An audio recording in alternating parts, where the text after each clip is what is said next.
Welcome back to another edition of Wake in the Red Weekly, presented by Footy Talks Lives. My name is Michael Singh, filling in today for the one and only Mitchell Tierney. Um, that's all I'll say on that for now. But we have a ton to get to on today's episode. We're going to talk, of course, of the big match tonight with Canada and Haiti. Canada trying to advance to the final eight, this final round of World Cup qualifying for the first time in 24 years, for the first time since 1998. So it's a massive, massive fixture for Canada today. We're going to be talking about some TFC because it's always fun to talk about TFC when you guys know what I'm trying to say. Yeah. And then we have the some Canadian women's national team talk and a couple other things that we want to get to on today's episode. So as usual, guys, jam-packed edition of Wake in the Red Weekly today. But first, let me introduce my co-host today. Up and then to my left, or I guess left on screen, right in person, it's Jeffrey P. Nesker. Jeff, how you doing today? I'm wearing the Unity kit, and the irony should not be lost on anybody. I love that. Anthony, so this is a, shout out to the Wake in the Red scouting department. We got a lot of depth here on our bench, and we have brought on the one and only Anthony Corey as our super sub today. Anthony, thank you for joining us. How you doing today, man? Pleasure to be here, man. I've been watching this show for time, and to be on it finally, absolute pleasure. Yeah, thanks for having me. Teamwork makes the dream work, man. I can't believe that we're 48, 49 episodes in. That's mental. Also, Mike, you buried the lead. We have a special guest booked for later. I'm not going to tell you who it is because it's that special, but hold on to your hats. Huge. This is maybe the hugest guest we've ever had on this show, and that's saying something because we've had the KJs, we've had the Petrillos, we've had the Armstrongs, we've had the Cloaks. We've never had anybody of this caliber before, so just as a guest, buckle up, guys, because you're going to be blown away. I just hope he doesn't disappoint now, eh? No, our special guest. You used the pronouns wrong. I'm trying to keep them ungendered at this point. I did. Anyway, let's go before we. For sure. As I mentioned, we have a lot of Canadian men's national team talk to get to today on today's episode. But first, let's talk a little bit about TFC. So, I'm not the king of analogies. We all know who that is on this show. But have you guys, as a child, I don't know, maybe, have you ever, done something wrong, and then your parent or something knows that you did something wrong, but they won't tell you that you did it? So you have to kind of confess eventually because everyone knows that you did something wrong, but no one's saying it. That's kind of the vibe that I got yesterday in Toronto FC's press conference, where TFC general manager Ali Curtis spoke to media, which, in a press conference setting, which, to be honest, he doesn't really do that unless something major is happening or, they need to address something, which obviously they needed to. But it really felt like a little bit of a state of emergency kind of vibe from TFC. Obviously, the narratives around this team have been really, really bad. And, they're not helping themselves out either on the pitch, right? So it's kind of like this, double-edged sword right now with TFC. So what they did yesterday is they came out to just sort of remind everybody of what their goals are, and they believe that they're still on track to achieve those goals. So a couple things they highlighted yesterday. We'll start with some of the positives. No pun intended with there with the positives. Alejandro Pozuelo coming back into the action. That's a game changer. As Ali Curtis mentioned yesterday, he's the type of guy who can not only turn, a game around, a match around, he's the type of guy who can turn a team and a season around. He's the reigning MVP. He's that good. And we got a taste of that last time against Columbus, which honestly feels like an eternity ago now looking back on it. But, I guess I'll throw this question to you guys. And we got a taste of Paz, injecting what he can do in that Columbus match. Anthony, I'll start with you. How important is Paz to this team, and can he turn this season around for Toronto FC, in your opinion? 100%. I think not only just because of his technical ability and, being the reigning MVP as he is, just his presence on the pitch. He's a guy who has a lot of influence in the locker room. and someone I would assume the young players are looking up to. So when he's on the pitch, he makes the team tick, and he's always that engine. And when he's starting to play, I guess I would assume he'd play a full 90 against this coming weekend. So, fingers crossed that Saturday will be the time to turn things around. And I think this international break was definitely much needed in terms of just to take a break and have a couple guys go on international duty. Son Larea getting the minutes they need as well. And, they're on the brink of making history for the national team. Great for their morale, and great to see also, getting minutes as well. Of course, shout out that national team. We will get into more of that later, but always a good time to give that team a shout.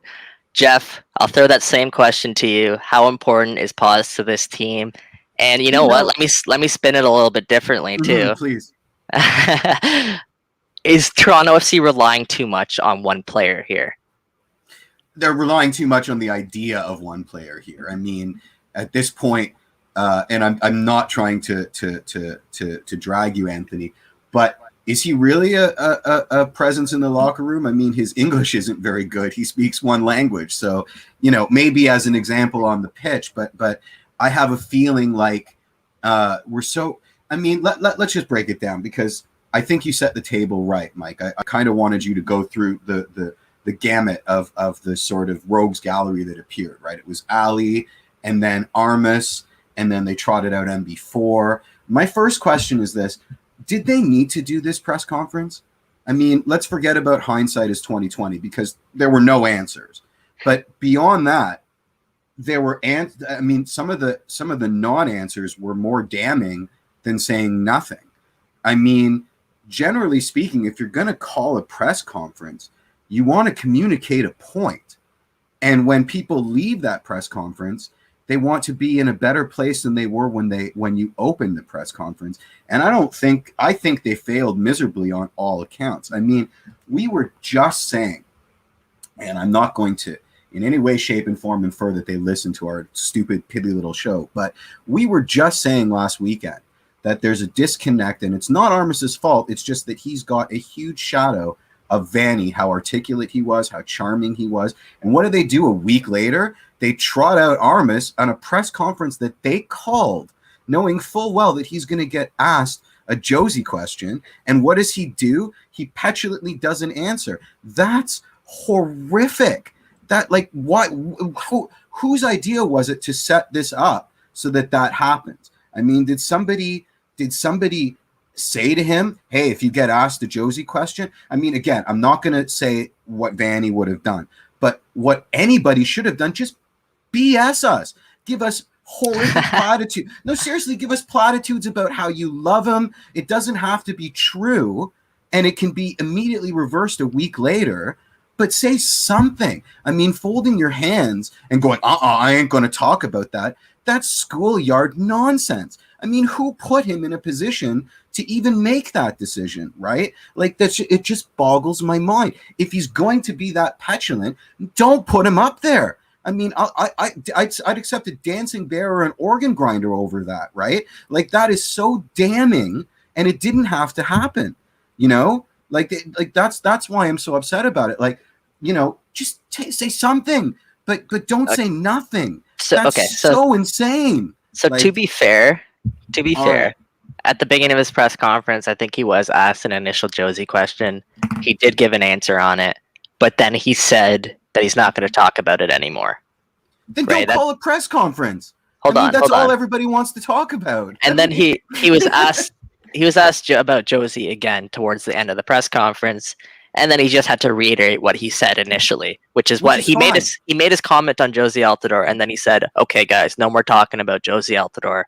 And then he was asked another question about Josie Altidore. So then he's like, "Okay, I get what you're trying to do. With all due respect to Josie Altidore's situation going on, and it's like I said, we're going to leave that up to Ali now moving forward." But Jeff, I think your initial point hit the nail on the absolute head. This was a press conference that was called by TFC. They weren't revealing anything new. There was the needle was not moved in any shape, way, or form in terms of any news with this club. The Josie Altidore situation, the only update that we got is that the situation is still ongoing. And no, I mean, if you read between the lines, you got a serious update. and I want to get into this. Everybody was very careful, from Curtis down to Michael Bradley. Of course, they were rehearsed. Well, were they? I mean, yes and no, right? You had Armas up there going to mention the agent.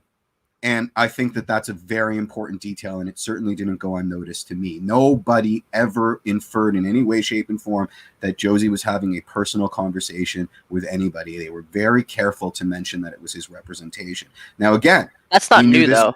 Exactly. We knew this before the press conference, which is another bit of, why tell us this again? Why hammer home this point that if you're sensitive enough to the details, you realize – sorry, George. I'm sorry we're getting in the way of your Portugal thing, and you wrote us a scroller. I'll read it when I'm not speaking. But like, I mean, I don't want to go in circles, but we knew all this beforehand. The only thing they stressed is the stuff that leads us to believe that the resolution will not be a happy one for Josmer and TFC. And again, I question the validity of hosting the press conference in the first place. I don't know why they did. I mean, we've got enough soccer to take our minds off the foibles of TFC. It seemed completely ridiculous to remind us of what's going on there right now for absolutely no reason. Anyway, let's read what George said. I'm totally with you there, Jeff, and I just want to throw this to Anthony. Anthony, I know you have no inside knowledge of any of this. I know this is just speculation. But with the vibes that you're getting right now, do you believe Josie Altidore has played his last match for Toronto FC? Unfortunately, I do, and it's just sad to see. I mean, he's supposed to be one of the 3 poster boys for our club, and for him to go out like this, he's taken us to 3 MLS Cups, helped us win that one, and this is how we don't want any player of his stature to leave on such a poor note, and knowing that his last game has unfortunately come is, quite sad to see. And now that I don't think MLSC is going to buy out his contract. And I was talking to Jeff about this earlier. Definitely not. 6th highest paid player in the MLS. Way too much to pay and way too much to get off him. Definitely not mid-season, because they get no salary cap relief. Yeah, but I think everything's on the table right now. But yeah, logically, absolutely. I would be surprised if it's mid-season, but towards the off-season, when they actually get salary cap relief, they get that DP spot off their roster, I wouldn't be surprised if they have to head in this direction because their hands are sort of tied. But obviously, there's a lot to play out. Yeah, go ahead, Anthony. The grand scheme of things, it doesn't even look good when we want to replace him with another DP. I mean, the club is in shambles right now, given this really poor man management of, one of our 3 they should be best players. Yep. So, when other DPs are looking at coming to Toronto FC, this is dominating the headlines for the last, month now. And it's definitely going to keep going until there's somewhat of a resolution. And piggybacking on what you said, Jeff, from that press conference, it just kind of reiterated that, we're still not great. And what was the real point of mentioning that if the situation is unchanged? So, and I can imagine Soteldo and Pozuelo are probably looking at their agents like, what's going on here? Do we really want to be a part of this? Realistically, like they did need to address it before Saturday's match, because that's going to be the $1 million question, as Anthony mentioned. Like, it dominated headlines for the last month, and it's a question that we're all wondering. But I'm also wondering, and this is really what this situation may come down to: is this all about the incident that occurred after that Orlando City match when Josie Altidore was subbed off?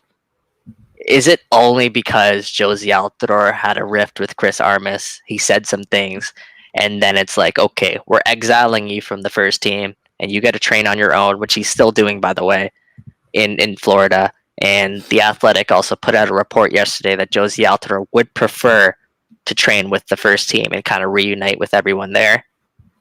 So it leads me to wonder, like, what is this really about? Is this a convenient time? We mentioned this on our show last week.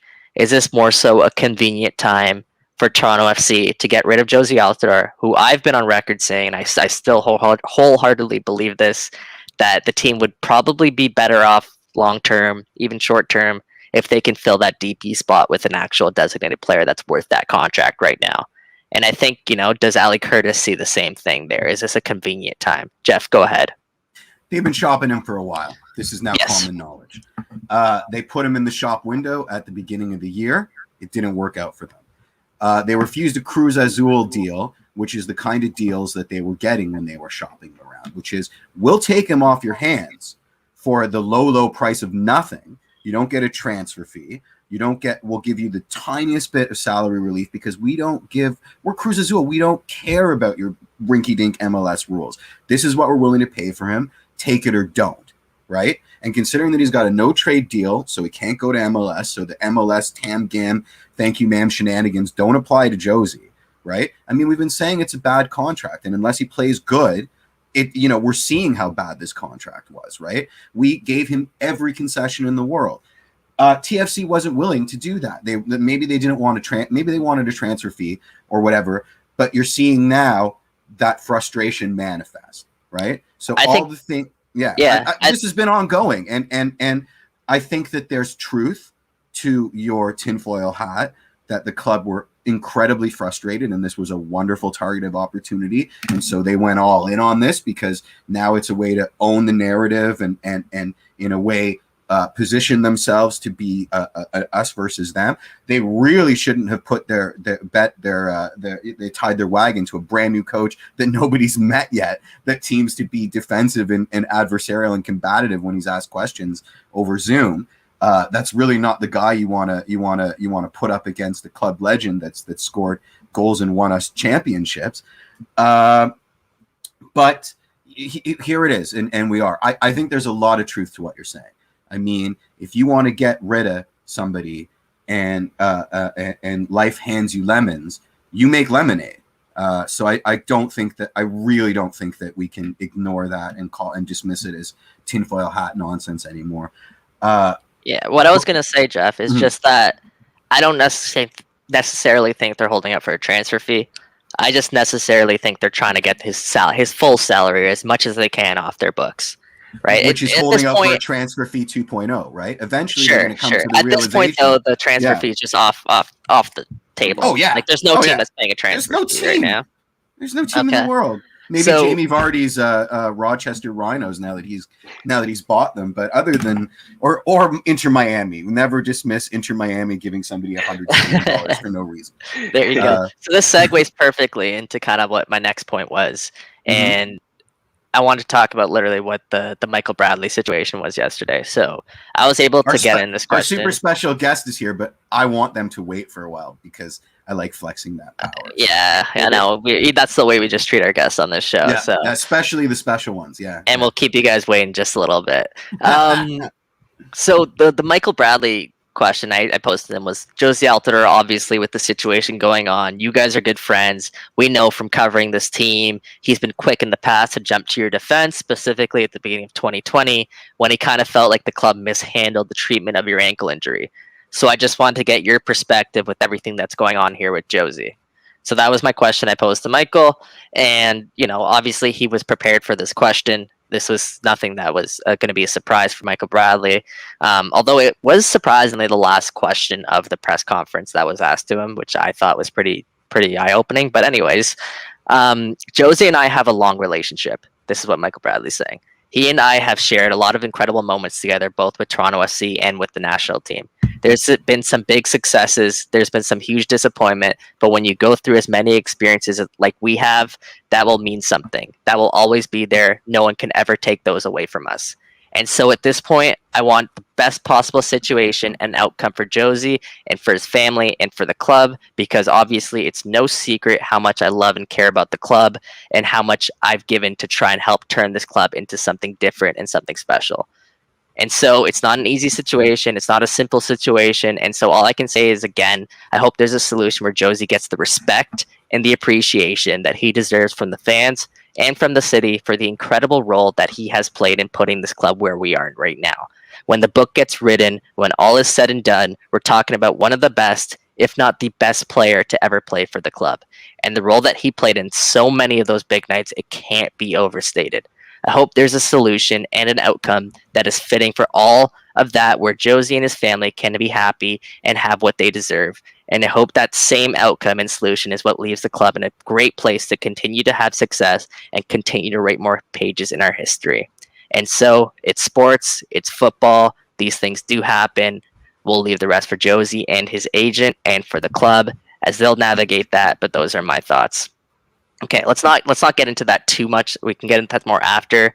But just quickly, what I want to say was, like you've pointed out, Jeff, like Michael Bradley, he knows what he's saying. He picks his words very carefully, and to me, that's almost like a goodbye. Yes, exactly, a goodbye sort of thing to Josie Altidore. So 100%. We'll see. I mean, once again, agent. I mean, very, very important that he stressed at the end. Josie and his agent. This is now elevated to boardrooms and scheduled meetings. This is no longer casual conversations between members of the same team. This is two camps looking for a solution. And at this point, that solution involves both camps separating at the end of this. I mean, right. So Alec Curtis did say that everything's still on the table, so we won't write Josie off completely yet.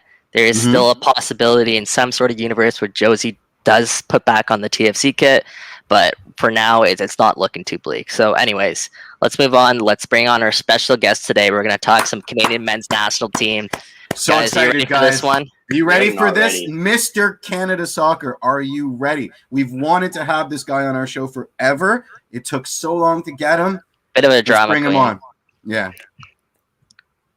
Well, Oh my you God! guys say the words Jamie Vardy enough, and you'll just summon me like that. So This guy was ready for it. Who Mitch, is this guy? Who is this guy again? Oh, Mitch. Oh, yeah. Awesome. What do you have to say about Canada Soccer, Mitch? that's your opening question. That's a lot of preparation. No, you usually write our questions, so I got That's nothing. fair, yeah. so yeah, food in the chat. yeah, I like it, guys. Thought it was Keep heard. it up. Keep it up. Thought it was heard, man. We're the worst, man. So anyways, Mitch, obviously tonight is the biggest night right now in Canadian men's national team recent history, at least. They're trying to qualify for that octagonal stage for the first time in 24 years. It's a second leg against Haiti. They're leading 1-0. Nothing can go wrong tonight, right? I mean, yeah, if you want to add to that, it looks like Haiti's going to have some players that aren't available. So the narrative sets up perfectly for another massive letdown for the Canadian men's national team, doesn't it? Perfectly. They can't lose 8-1. Perfectly. So Mitch, what were your thoughts on the first leg? Obviously, Canada got that 1-0 victory. Jonathan David had a glorious chance to make it 2-0. But Haiti wasn't really backing down in that fight. What are your thoughts on the first leg, and how do you think that'll translate into the second leg? Honestly, I thought it was pretty good from Canada.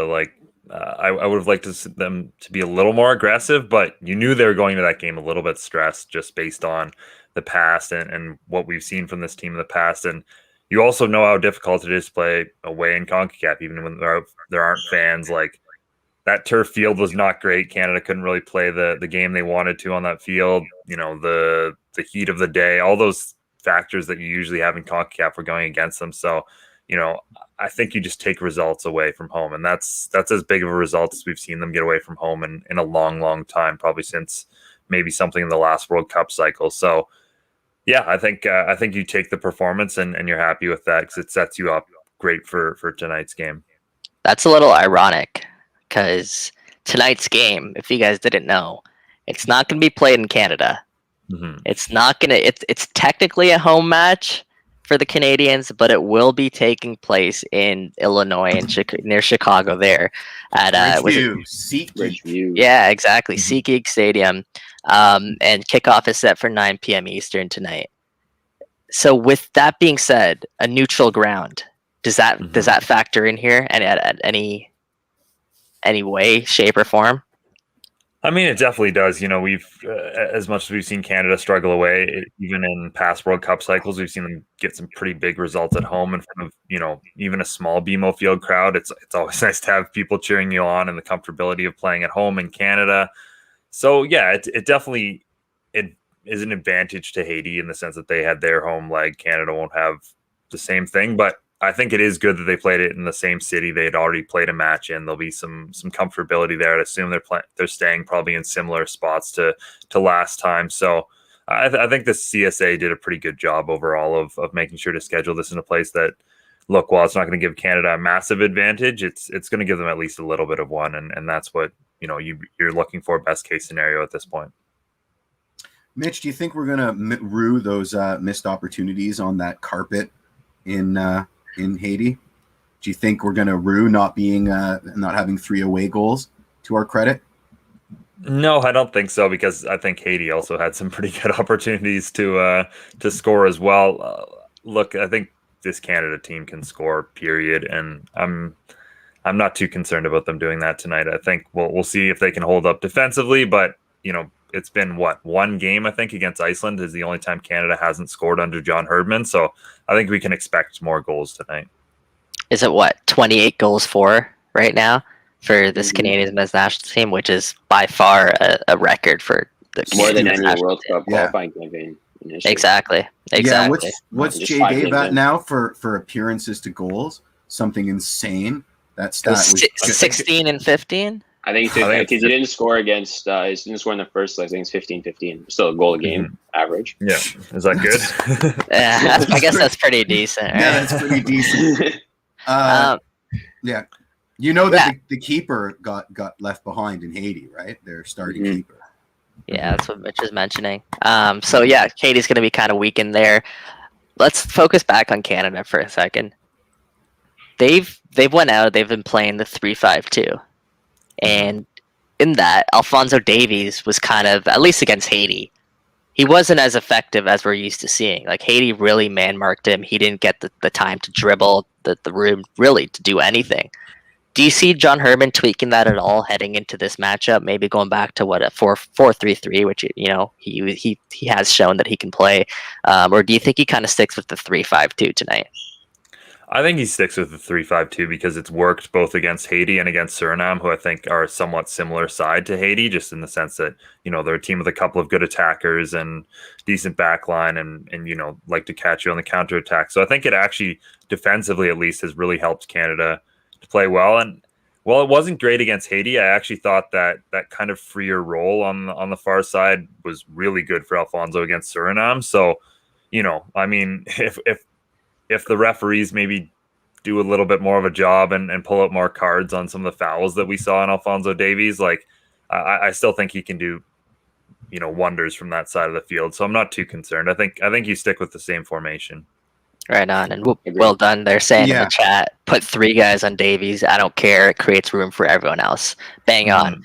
So Hang that on. kinda, he's up for the hacks and slashes. He wasn't a diva on the Haiti game. Like, he was like, come at me. You know what I mean? there you go. Love to see. And you do love to see that. I mean, I don't know how many of you watched Messi and his Argentina in the Copa America last night, but when you're talking about franchise players on a national squad where you can't just build the team with unlimited money like they do for Barcelona around him.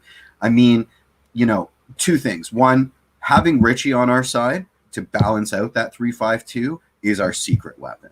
I mean, it gives Fonzie Joker such free reign to do what he wants to do, and that could be just being a target for them to hack with studs out tackles. And as long as he's willing to do that, that's fantastic, because we can hit you a million different ways, right? If Fonzie's willing to be that guy that just gets everybody out of shape, that's amazing. It's a good problem to have. Yeah. Well, I mean, let's be honest. I mean, these guys are all ego. Like, to be that selfless is totally unexpected. And yeah, that 3-5-2. I mean, that's a devastating formation. It limits our options at midfield. I mean, Mitch's boy San Piet may not be a penciled in ink starter each and every game, but let's be honest. We need that tactical flexibility. I think the 3-5-2 to open up a game is pretty awesome, and really dynamic formation. Well, it's a really formation dynamic. that won us the MLS Cup, except it actually didn't win us the final. We were in a diamond for that one, but it took us all the way to the MLS Cup, right? Like, so good vibes here in Canada with that 3-5-2 formation. Yeah. Segues kind of perfectly to kind of my next question here, Mitch. And aside from Jonathan David, aside from Alphonso Davies, who is Canada's most important player tonight heading into the second leg against Haiti? Ooh, that is a good question. I think it's probably. Can I pick two in the sense that I think they're about just the same? one. No, okay. No, No, just no, one. you can I'll pick go two. Steven I'm kidding, I'm Eustachio kidding. then. I'll go Steven Eustachio because I think I knew it. I knew it. I I think knew the it. way- I knew it. yeah, been the way so good. Canada's midfield played against Haiti, and I think the way that they need to play again tonight, like the way he's able to pull the strings alongside Mark Anthony Kaye, who would have been my other guy, is something different from what we've seen for a Canadian side in several years, and that allows Canada to control the game. It allows them to be under less stress at the back, and obviously create the chances as well. You know, he had a great little pass in the build up. Kaye had the through ball as well. So that combination and what he can do in the midfield, I think is a difference maker for Canada. So I think he's incredibly important to everything they do tonight. He's been so solid, like on the ball. Like every my time he God. receives a pass, like like some guys that look a little like shaky, like where's their touch gonna go? When he touches the ball, like it's just dead stop. And then what also impresses me about Eustachio is his ability to how quickly he picks his head up and gets a forward pass off. Like that is money right there from your holding midfielder, because we know how much teams have struggled in the past when it comes to breaking lines, and he has the ability to break lines with the single pass. So definitely, I wholeheartedly agree with you there, Jeff. What are you going to say?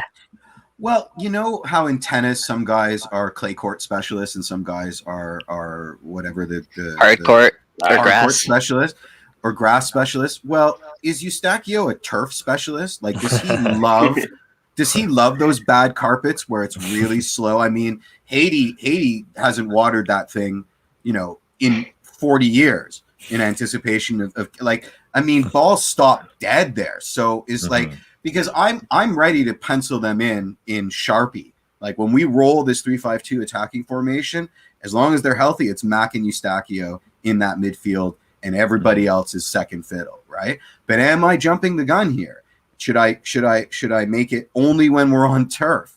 Because I mean, Eustachio looked amazing, and he was like the hipster pick, right? Like nobody that like people that casuals would not notice how solid he was there. Like the hardcore tactical people were like, holy crap, this guy, holy crap. I wonder if we'll see the same thing on a proper grass pitch. Mitch? I mean, that's where Eustachio will be playing most of the season in Portugal. So I'd imagine nobody enjoyed playing on that Haiti turf. So, but like Rafa, I mean, nobody likes playing on clay courts, but Rafa goes up on clay courts and is like, I'm going to own all you people. Maybe that's like Eustachio's secret weapon, right? Yeah. The one change I could see them making potentially if they wanted to play just a tiny bit more defensive is bringing in Sam Piet at the base of that midfield and allowing Eustachio to go a little bit forward. Surprise. Osorio, yeah. but there's always a place for Piet in my Canada. I don't know that that's the right move. Like, I don't think Canada needs to invite pressure on themselves at all this game. I think, again, we've talked about the way Kaye and Eustachio can sit on the ball and hold it. Like, Canada can play offense by defense or defense by offense, I think, in this game. And I think that's the way to go. I think it's so important to get off on the front foot. I mean, if Haiti get a goal first half, momentum's on their side. And, we all know how two-legged affairs can go in the world of football. So, that's why that 3-5-2 is the pick. Get the goal, make Haiti work for, I guess they have to get two if we get one. So, and that's, I mean, I agree with Mitch that Piet can definitely play a role in this, maybe more in the second half, coming off the bench as he did in the first leg. But just have Eustachio and Mac just boss that midfield like they did in the first leg. Yeah. Mac's so tricky. He can go from like a holding midfielder to like full tilt, aggressive pressing counter like that. And I think that that's a real, and some of his passes, especially when he keeps them on the floor, they're devastating. Do you know what I mean? Like he's improved so much. Like I've told you guys this in the past. I don't know if I've ever mentioned this on the show, but I used to play against him growing up. Or actually, our high schools actually used to play against each other. We used to have some heated matchups, and it was just like 5-a-side. So like in the hangar at Downsview Park, 5-a-side, 6-a-side. So like we used to go head to head all the time, and he was good back then. He used to play for Leaside. Shout out Leaside High School if anyone knows about that school. and he was good at the time, but this guy's gotten so much better so quickly, and his ascension, like, I don't think we've seen the best of Mark Anthony Kaye just yet, and I really believe that he has a frame that can take him far in this game. He's mobile. He's very, very unique in that central midfield position. So that's a great shout there for Mark Anthony Kaye, because he's become super important. Man of the match against I think it was Suriname. He was the man of the match against, or one of the ones before that. So again, like, he's just super important.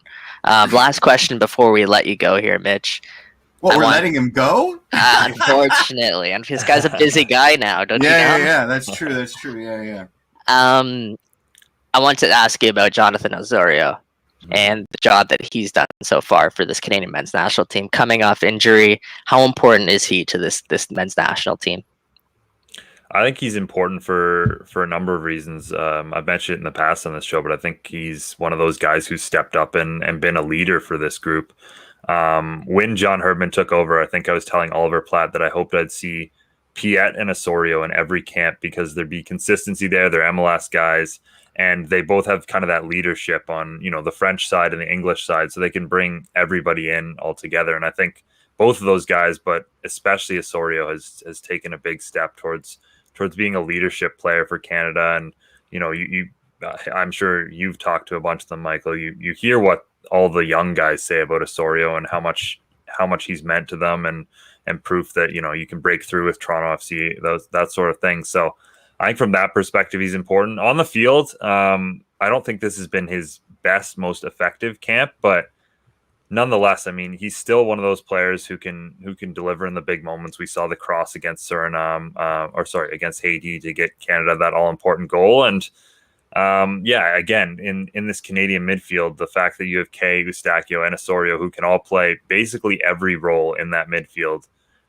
makes it so flexible and so solid. So I think he's incredibly important. Colin saying there in the chat that Ozo's pass to set up Jonathan David was excellent, which it was beautiful. Mark Anthony Kaye releasing Ozo was also very nice to set up that Kyle Aaron goal. But yeah, shout out Ozo. Mitch, thank you, buddy, for joining us. This is so weird. This is really weird. I don't think I like this, but all right. Make sure you guys all go follow Mitchell Tierney on Twitter. Make sure you can find all of his work on the great site of Waking the Red. And Mitch, do you have anything else you want to plug before we let you go? I'm good, boys. Thank you. Thanks for having me on. Cheers. What a guest! What a guest, gentlemen. Oh man, we should probably have him host this show if he's not too busy. I think. Yeah, I don't know. That guy's he's tough to get on. I was surprised we actually were able to bring him on as a guest. Oh man, to be honest with you. Surprise! Mitch wants Piet everywhere, and George thinks Portugal's national team is better than TFC. Color me surprised. I mean, yeah. So let's move on. So let's talk about we'll shift things over, keep things with the national team for now. We will get into a little bit more TFC talk before the end of the show.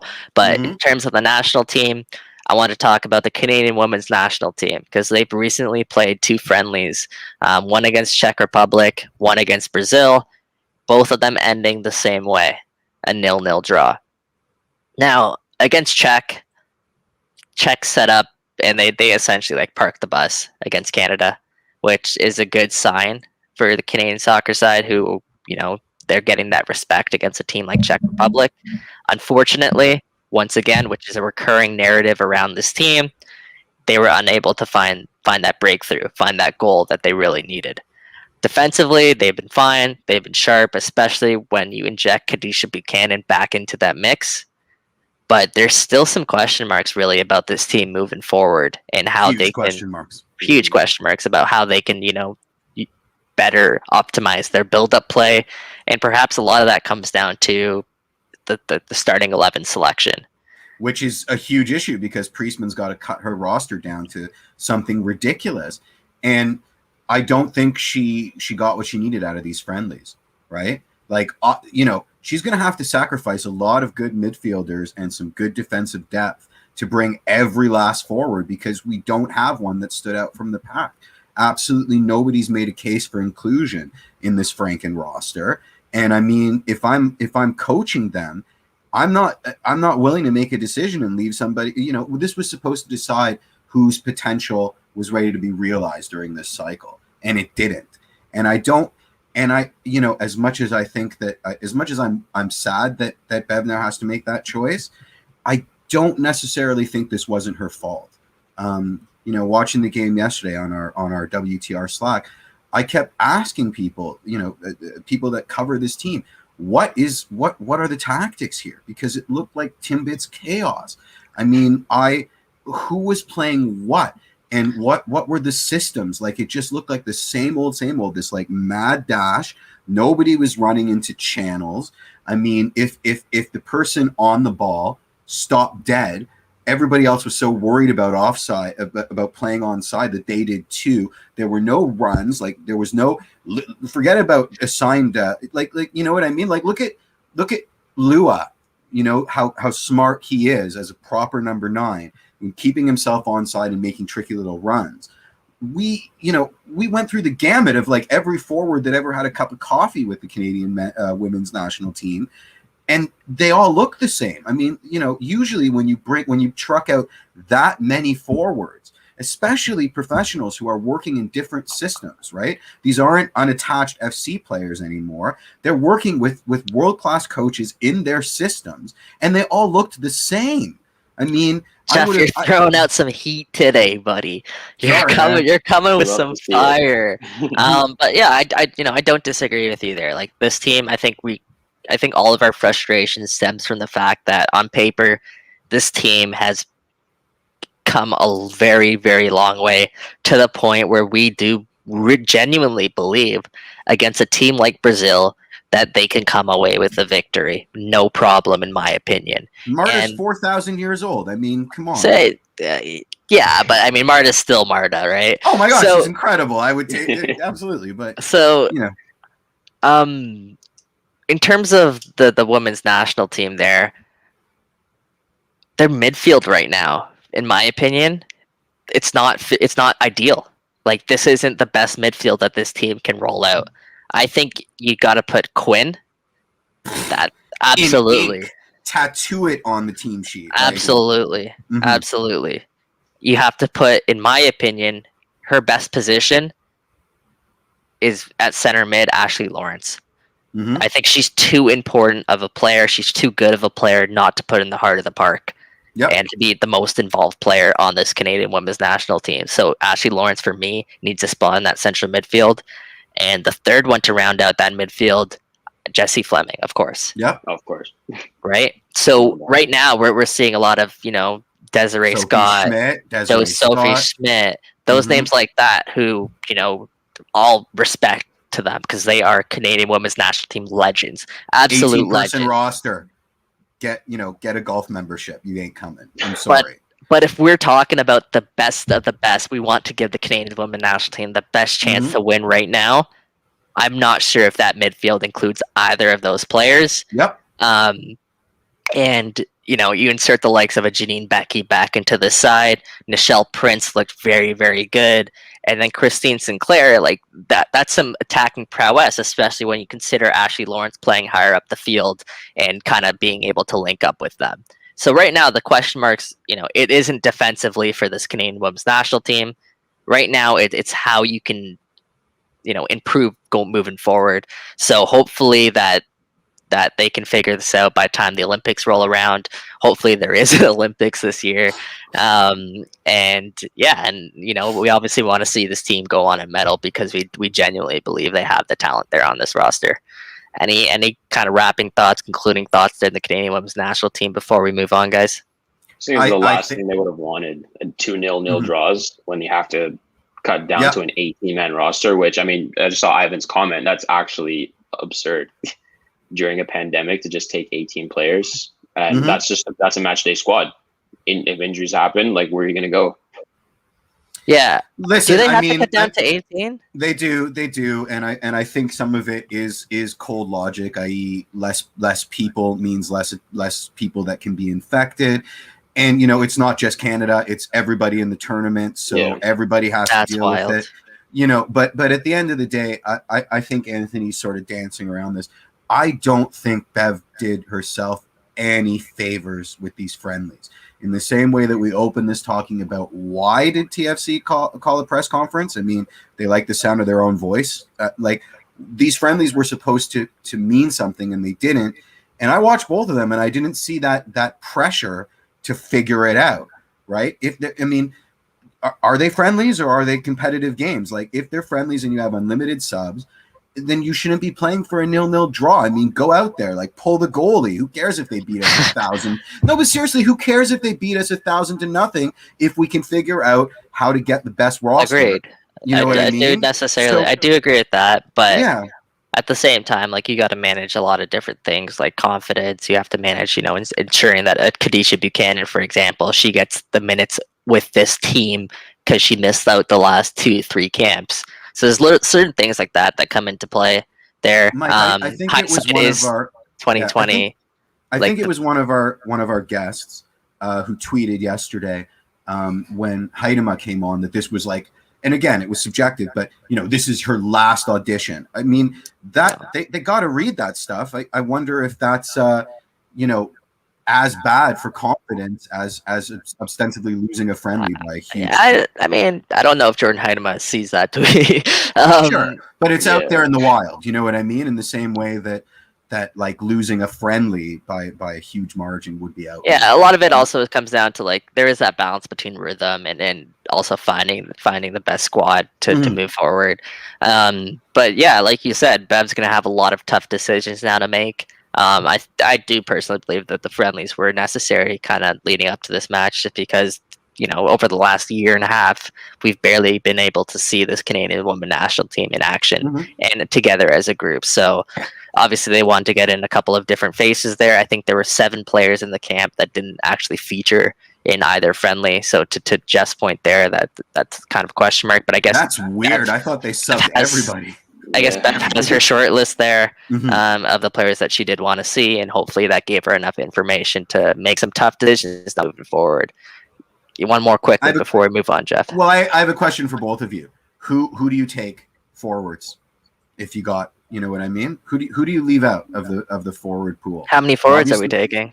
Well, I mean, again, that's up to you. You can't take as many as you won't have any other positions to play. So, it's a match day squad. How many forwards are you taking? Probably 3, maybe 4. 3 or 4. So I would say Christine Sinclair. Easily. Obviously. Jordan Haidema. She gets on that roster. Does Nichelle Prince count as a winger or a forward? It's up to you. I mean, you're taking a spot away from one of your midfielders if you count her as a winger. Yeah, I mean, I don't have the full 18 kind of mapped out in my head, so it's kind of tough for me to say. I know, but 4 off the top of your head means that quite a few of them aren't going. Do you know what I mean? And that selection is based on the phase of the moons at this point. Like nothing's really been, aside from Cincy being clutch, we don't know much more than we did before those friendlies would play. And that to me is my issue.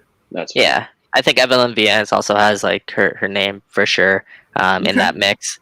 But like you said, yeah, it's definitely no easy answer right now, especially when you have to cut it down to that short. But like that's going to be the problem with every team. If you have to choose 18 players when you're accustomed to taking 25, 26 players, like that's tough. So let's keep an eye out for that. That Olympic roster is supposed to be dropping, I think, in the next 9-8 days. So let's keep an eye out for what Bev Priestman does decide to go with. But let's move on quickly. Just give a quick shout out to our friend of the show, Christian Jack. He has joined the Canadian Premier League as the Vice President of Media and Content. Shout out KJ, great get for the Canadian Premier League. Obviously their season kicks off later this month, and if KJ is there running the ship, you guys can expect to see some gold of content. So look forward to that, and looking forward to see what he does with that opportunity. One thing I want to get in before we kind of wrap up here is TFC coming home. And for those of you who have stuck around with us, I think I have a little bit tidbit here. It isn't confirmed. Obviously, there's a lot of hurdles for the team to work out. A lot of hurdles for the Canadian the Canadian government to work out. Nothing's finalized here. This is just speculation. but I've heard that TFC is eyeing to return home to BMO Field the middle to late July. What month is it? I stopped counting a long time ago. Oh, it's June. Okay, good. So I think they have two matches around then, which is I think the 18th and the 21st, both at BMO Field. So those could be the dates that we circle on our calendar. And also, obviously none of this is confirmed. This is just, early rumors that are happening, but also that they play August 1st, I believe, at BMO Field. So those are a couple of dates to kind of watch out for as this team is trying to return home. They're trying the best that they can. So it's going to hopefully happen so quickly, just like it did with NHL. Like we're going to go from it's not happening to, hey, here's your tickets sort of thing. Like if recent history's taught us anything, it's hold on to your hats. This reopening is going to happen a lot quicker than the sort of stipend. Yeah, of course. And the Ontario government releasing their return to play plan for some of these major teams. The CFL is kicking off their season, I think August 5th, around that time. Again, all of this can change in a heartbeat, right? And with the numbers that it is, that we're seeing in terms of the COVID numbers, it is trending downwards. More people are getting vaccinated. And I've also heard that TFC are hoping to get, I think, 35% capacity when they do return home. Obviously, that's still up in the air. So some positive news for you guys to kind of hold on to there, hold on some hope. But keep an eye out for those dates because there's some rumblings going around that's what TFC is eyeing, and obviously they have to get approval for that as well. But Michael Bradley spoke about it yesterday. Yeah, Anthony, I'll throw to you in a second. Yeah. Michael Bradley spoke about it yesterday. Everyone in that TFC team is waiting to come home and can't wait to return to BMO Field. Like we've talked about that on length on this show about how much playing away from home does affect you. They're Austin FC, for example. I think they went off and they said that they wanted to get at least 1 point in every road match that they play in, and that'll be a success for them. TFC's playing all of their matches on the road, essentially. So put that into a little bit of perspective of what's going on there. Anthony, what did you want to add there? I wanted to piggyback off the national team as well coming home because, hopefully we go through to the final round. That first game in the Octagon is Honduras at home. How huge of a homecoming is that going to be in September? Goosebumps. Goosebumps like that. Because the national team is like we love TFC games at BMO Field. There's nothing like it, but the national team games are a different vibe, and especially in this era, we have Tim and Sid talking about a new generation of national team players. If I know you really wanted us to get that in on this show, I'm so happy right now. I'm so happy. Anyway, go ahead. Continue. No, well, I'll throw that to you. Like, what do you like about that? I mean, obviously, Mitch was first to correct me that they're like maybe the biggest supporters of national team soccer in all of mainstream media. But it was very, very nice to see. What was it? I mean, I thought Twitter video maxed out at like 2 minutes, and they managed to get like 8 up there on their Twitter. But it's like 8 minutes of just like a bluffer's guide to what's going on with the Canadian men's national team. Really well presented. I mean, checks all the boxes. He made sure to open with, now I'm only talking about the men's national team because too often they're like, oh, who's Christine Sinclair? And nobody on the men's national team is even in the same universe as Cincy right now. But it was nice to see. You know what else was really nice to see? Matty Doyle on Extra Time quietly saying that Fonzie's the best player in CONCACAF. And then scream that. That's not a secret. That's not a secret. He's like, you can have your Pulisic's and your McKennies and your Tyler Adams, but for my money, it's Fonzie. Easily. Well, that 5-3-2 and figuring out how to play Alfonso, confident, Bayern, championship, Fonzie, is going to be like when the book is written about this team, there's going to be paragraphs on that because finding a way to get your best players on the pitch is, Herdman, man, like think about his trajectory. Like he was coaching a bunch of kids and now he's coaching generational players that are making waves all over the major leagues in the world, right? Like it could have gone so many different ways. Imagine if Fonzie came back and was like, I don't have to listen to you. I mean, Hansi Flick tells me what to do in my day job. Who the hell are you? You coached New Zealand for like 20 minutes. Like I get to decide where I'm playing, and J Dave could have done that, and Eustachio could have done that. It went from herding cats to herding cats. So Herdman has really, really, really earned his stripes here, right? He can upgrade from this medium to the shirt that fits him now, and have all of our blessing. Because I mean, when you look at it, when you that's tough. That's a tough coaching gig that he inherited. And I love what KJ said when he was on our show last week. I mean, I can't believe he was able to not at least hint of what was happening in his own personal career situation. But I loved what he said. If we make it into the octagon, we're a club team. Herdman's coaching a club team. And for it to happen now at this juncture is just perfect timing. I can rage about the fact that we've now got, I was saying before the show started, like I woke up yesterday and it was Euros, Canadian women's national team, Copa America, sleep. Like that is a full day of soccer. Why is that happening when I can go outside? Why didn't it happen like a couple months ago when I was stuck indoors? That's my only complaint. Right. An exciting time, as Jeff's alluding to there. Like it is really exciting time for play him off. Canada soccer for and TFC is returning for the first time in 3 weeks. They're going to be, starting their, let's face it, like it's like a new season for them because exactly, a rejuvenation, because the reality is the pressure's on now. At this point, it's not about putting in good performances. At this point, it's about getting results. And this second season for them, I guess let's call it, it starts Saturday against Orlando City, a team that they already lost to.